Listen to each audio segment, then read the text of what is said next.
Musk invades Twitter. Hi, I'm Brian Pombo. Welcome back to Brian J. Pombo Live.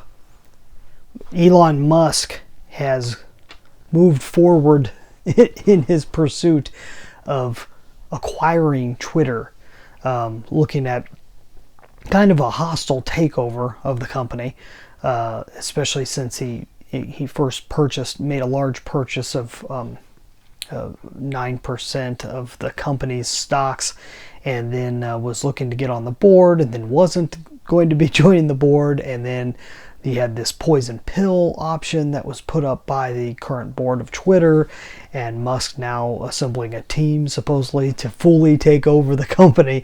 It's pretty crazy, but I'm not going to talk about the ins and outs, the politics. I'm not going to take a side one way or the other. What I do want to do is focus on whether this helps Elon Musk's brand.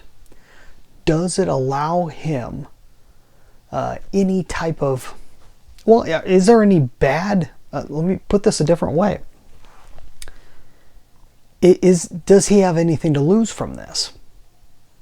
And I am going to venture to say that he doesn't. While Twitter may have something to lose because they are in a sense doing a lot of things that can be harmful to their company if the poison pill basically sets the company up for nearly suicide if Musk were to take over. But so you could definitely say that there's issues there with Twitter, but that's not what I'm concerned about. I'm concerned about Elon Musk as the head of some major brands, SpaceX and Tesla and everything else that he's working on.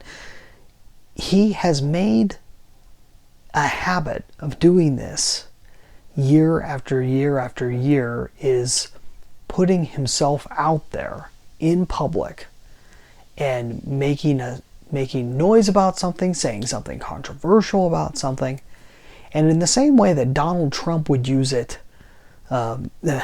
for really his entire career, be able to use the ability for free press, it appears that Elon Musk can do the same thing. So even if Elon Musk didn't do anything with Twitter, other than just play with it a little bit here and there, even if he did nothing of any significance with that company, the fact that he's out there doing this and making noise and appearing like he's attempting to do it, puts him out there as a person to either love or hate, as a person to take sides on. And as we've discussed before, if you do that, if you put yourself out there in a way that can be controversial, where you're doing things that are remarkable, meaning people are remarking one way or the other, people are talking about you, then there's really no way to lose as long as you continue on with it, as long as you do not back off from it, as long as you continue to have something that the public get, an offering that the public can partake in. You will get more and more attention, and that attention, even though it's negative to a certain part of the population, to the other part of the population it's positive, and becomes more positive the more negative it is to one side. And so regardless of politics, when a person goes about doing this, in a sense, oftentimes called trolling, when it comes to getting the other person's goat, to getting attention, to making a lot of noise, almost to the point of being a provocateur, provoking a reaction from the other side. When a person does this, regardless of their political bend, regardless of their nationality, regardless of anything, the gender or anything else, when a person does this, they get attention and they move forward. And they have the ability to do more with that attention. Because if you can gain attention, if you can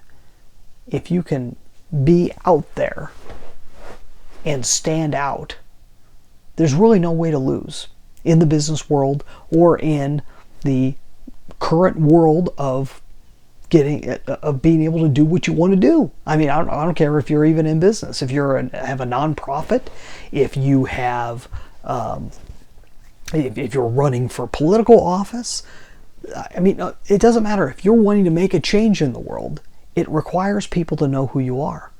And for people to know who you are, sometimes you got to do things that are a little outrageous, a little crazy.